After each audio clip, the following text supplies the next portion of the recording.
aí, gente, estamos aqui começando mais uma nova aula. Meu nome é Maicon e eu serei o professor de vocês nessa aula de hoje. Na aula de hoje veremos o conteúdo sobre dilatação térmica e os tipos de dilatação, como linear, superficial e volumétrica. Bem, primeiramente precisamos entender melhor sobre o que realmente é dilatação. No universo, tudo o que constitui de matéria possui elementos primordiais que chamamos de átomos. Esses átomos possuem uma certa quantidade de elétrons e prótons, como você já deve ter estudado.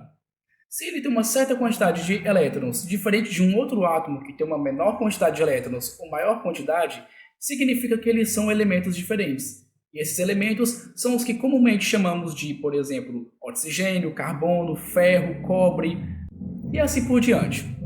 Então, cada elemento desse terá propriedades diferentes porque possui elétrons e prótons diferentes no seu núcleo deste átomo, tudo bem? E existe uma certa medida, um certo grau que a ciência adotou no universo que se chama grau de agitação das moléculas, comumente chamado de temperatura. Pode ser medida em graus Celsius, como é comum aqui no Brasil, ou a medida do SI, do Sistema Internacional, que é medidas em Kelvin. Resumindo, esses átomos possuem uma certa quantidade de elétrons diferentes entre si para formar elementos diferentes, e esses elétrons estão sempre em movimento. Agora, esse elétron pode estar se movendo muito rápido ou muito devagar. Se ele estiver se movimentando muito rápido, significa que o seu grau de agitação é mais alto, logo a sua temperatura é maior. Se ele estiver se movendo devagar, significa que seu grau de agitação é baixo e ele tem uma temperatura baixa. Quando aumentamos a temperatura de um corpo, significa que esses elétrons vão estar agitando de uma forma maior. Agora imagina, temos um corpo sólido, bastante rígido. Por exemplo, a capa do meu celular. Se eu aquecer ela, os elétrons que constituem essa capa irão começar a se movimentar bem mais rápido. Com isso, eles se chocarão entre a superfície desse sólido, fazendo com que ela se expanda. Agora, se eu resfrio esse sólido, significa que esses elétrons ficarão mais devagar. Portanto, o material irá se contrair. Mas em outros casos, pode acabar tendo uma variação tão grande na temperatura que se torna muito perceptível essa variação do volume ou da superfície ou de uma linha de um certo elemento, tudo bem? Agora que entendemos melhor sobre o que realmente são as dilatações, vamos entender os princípios de cada tipo de dilatação. Para prosseguirmos melhor, precisamos se atentar a dois tipos de princípios na dilatação. Um deles é, como elementos diferentes possuem quantidade de elétrons diferentes, significa que eles vão ter uma dilatação diferente entre si. Por exemplo, esse elemento aqui, por ter mais elétrons, ele pode acabar dilatando melhor do que esse que tem menos elétrons, tudo bem? Portanto, de um elemento para o outro, pode ter dilatações diferentes. Agora, existem certos elementos que possuem uma afinidade para a termodinâmica. Esses elementos são o que chamamos de condutores térmicos ou isolantes térmicos. Um elemento é condutor térmico quando ele facilmente esquenta na presença de uma temperatura maior.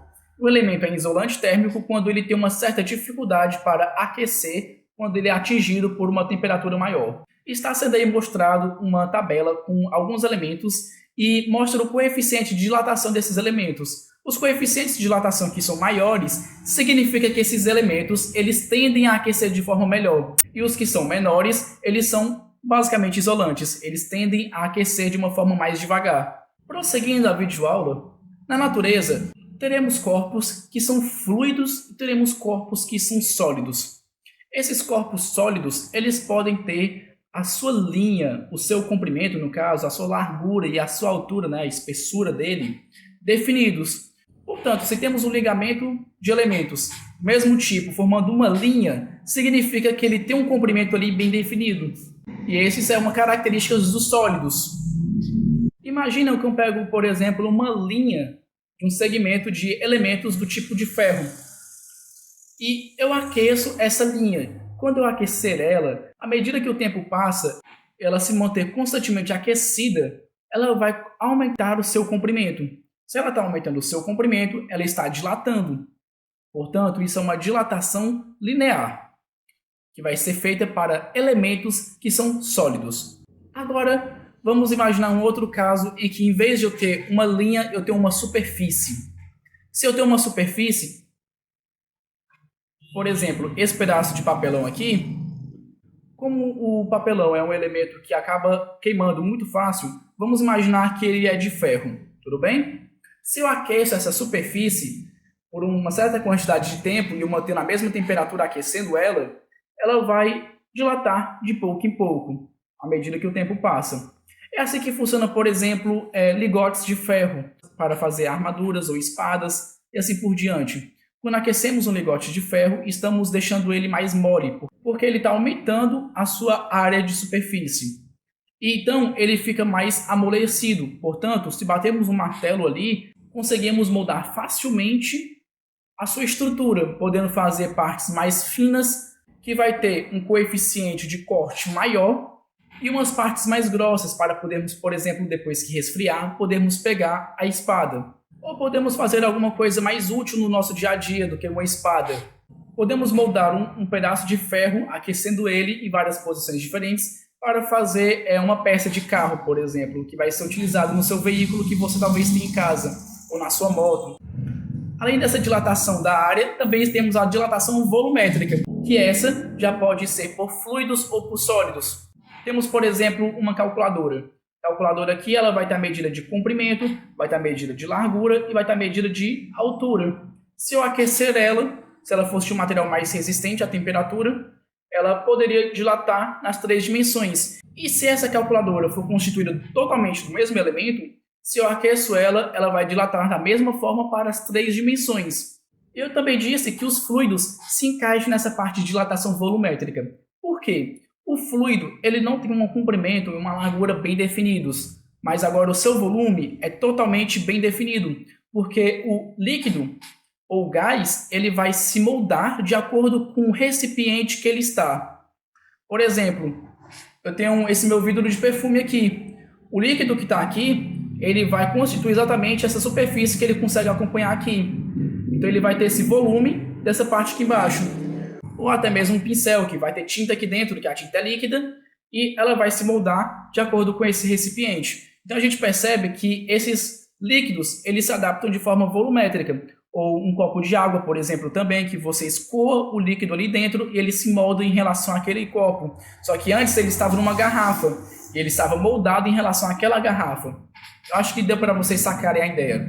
Agora que entendemos como funciona a natureza dos fluidos, vamos tentar entender de que forma ele vai se dilatar. Bem, se o fluido precisa estar necessariamente em um recipiente para que saibamos o seu volume, significa então que se a gente for aquecer o líquido, também estamos aquecendo esse recipiente. Imaginamos agora um copo de água. Se aquecermos ele, essa água, em uma certa quantidade de tempo, irá transbordar desse copo. Ela irá cair da sua superfície e escorrer para fora. Intuitivamente, achamos que esse líquido que se esvai é exatamente a parte que foi totalmente dilatada. Porém, o recipiente também dilatou nesse tempo.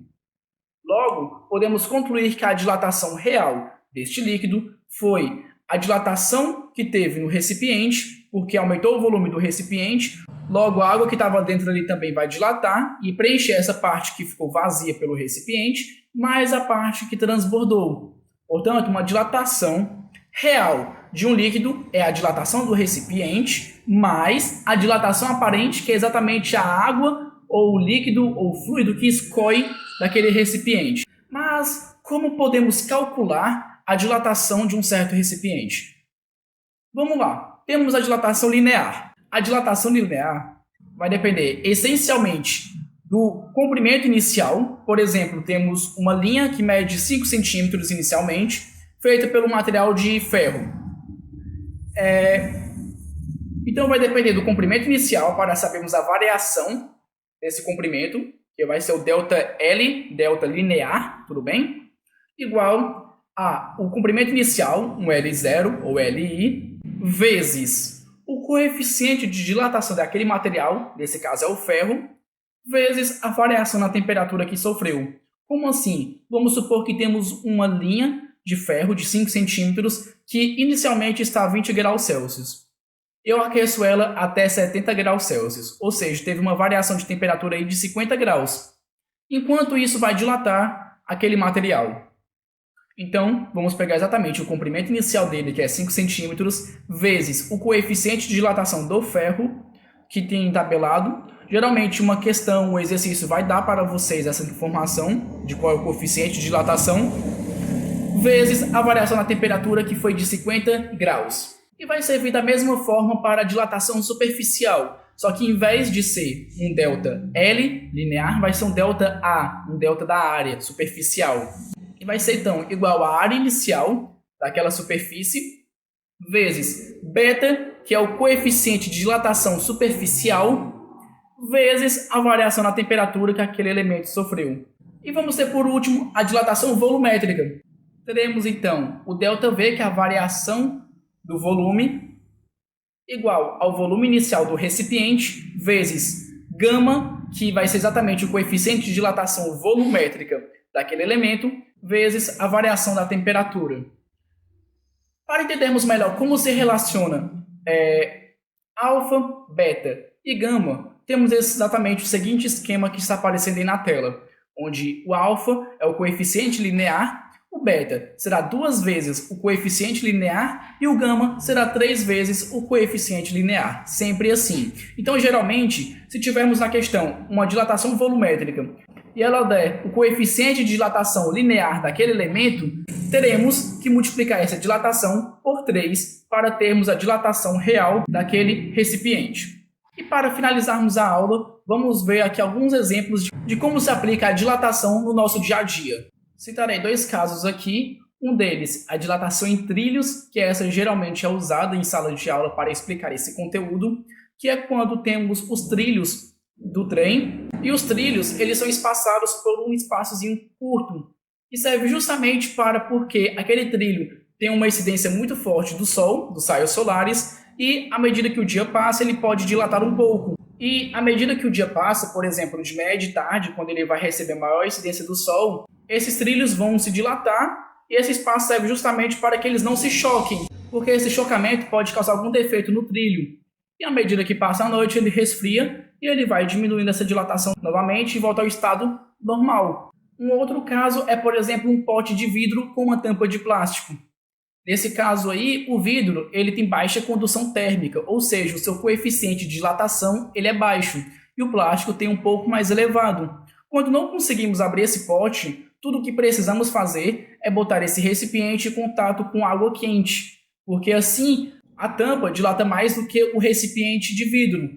Logo, fica mais fácil de vocês conseguirem abrir esse pote. Esse é um caso que geralmente as pessoas já sabem, mas nem entendem a sua aplicação e por que funcionam dessa forma. Bem, espero que tenham compreendido o conteúdo da aula de hoje e até a próxima aula.